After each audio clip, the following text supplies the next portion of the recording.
Skema Ponzi membutuhkan member baru lebih banyak dari waktu ke waktu. Saatnya nanti jenuh. Kenapa? Ya karena jumlah orang bodoh itu terbatas.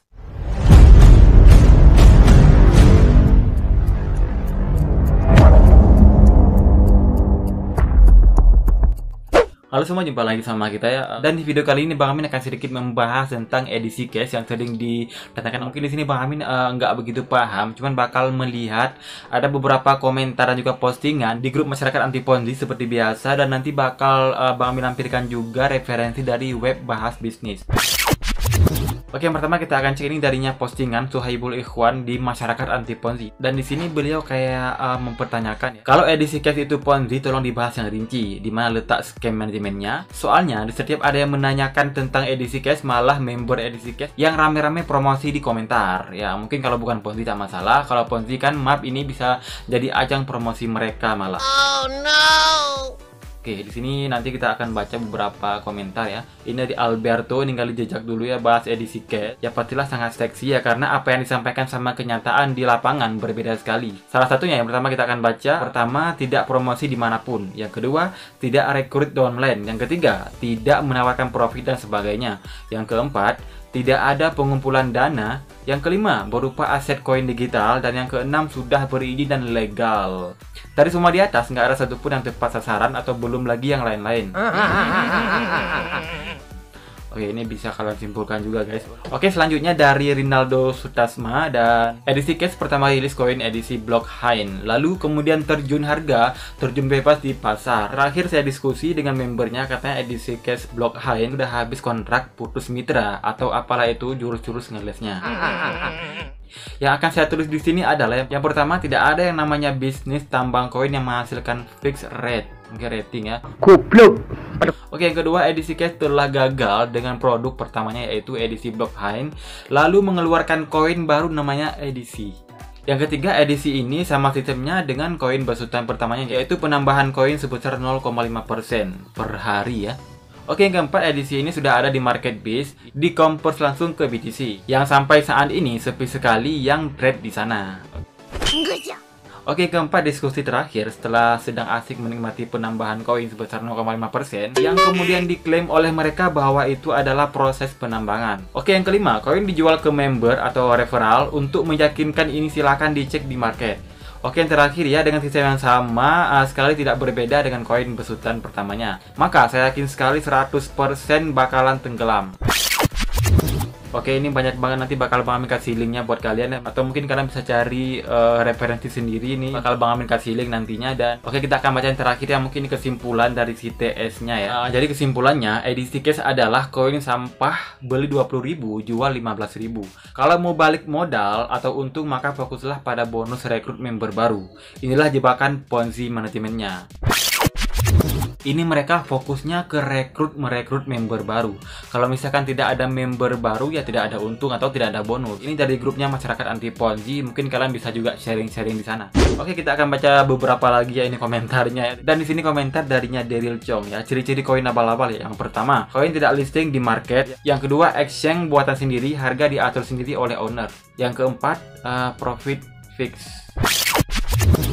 Oke, di sini TS-nya kayak komen lagi, apakah benar edisi cash tidak rekrut member? Dan di sini juga ada yang komen katanya benar. Dan di sini ada yang komen lagi, ini membernya lagi cari mangsa, Bang. Ini ada membernya yang komen nih. Ini intinya edisi cash tidak diwajibkan mencari member karena bukan menjalankan skema Ponzi dan MLM. Dan itu sudah terbukti katanya. Ini membernya sendiri yang komennya, member edisi cash. Dan di sini kita baca balasan komentar yang paling cetar mungkin ya. Oke, semuanya bisnis pembodohan masyarakat juga bilang begitu. Tapi selalu ada tapinya. Seandainya dengan merekrut member, upline-nya nggak dapat untung dari downline, itu baru benar-benar bukan bisnis penipuan ataupun pembodohan. Dan rata-rata komisi dari hasil masukan member baru pasti jauh lebih menguntungkan daripada fokus di koinnya. Itulah money game. Wow.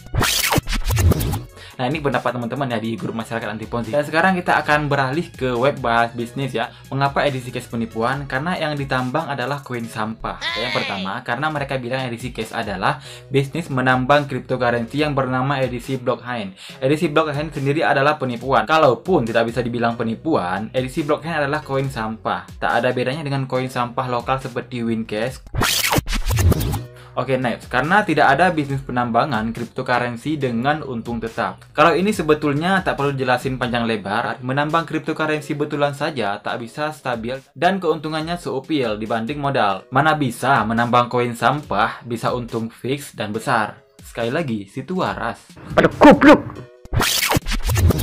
Oke, next. Lalu dari mana edisi cash memberi keuntungan 0,5% per hari? Nah, di sini jawabannya, kalau kita ikut jadi member edisi cash, bayar 5 juta perak, lalu pendapatannya akan seperti ini. Dari sini juga kita baca ada kolom tabelnya. Nanti kalau kalian pengen lihat detailnya, kalian bisa langsung cek ke deskripsi, ada linknya. Ada link web bahas bisnis. Oke, next, apakah IDC Cash akan bubar? 100% pasti akan bubar. Cuma masalah waktunya saja. Skema Ponzi membutuhkan member baru lebih banyak dari waktu ke waktu. Saatnya nanti jenuh. Kenapa? Ya karena jumlah orang bodoh itu terbatas. Ini benar juga ya. Pada goblok. Pun kalau semua orang di dunia ini adalah orang bodoh dan mau ikut edisi cash, pasti bubar juga. Ya karena sebab jumlah penduduk dunia terbatas juga. Pada akhirnya tak bisa memenuhi kebutuhan adanya member baru yang terus bergejolak ataupun terus membengkak. Oke, next. Ini yang akan dilakukan dedengkot penipu edisi cash saat bubar. Saat tak ada member baru atau member baru sudah makin sedikit, edisi cash tak akan mampu membayar keuntungan membernya. Lalu bagaimana caranya dedengkot penipuan ini berkelit?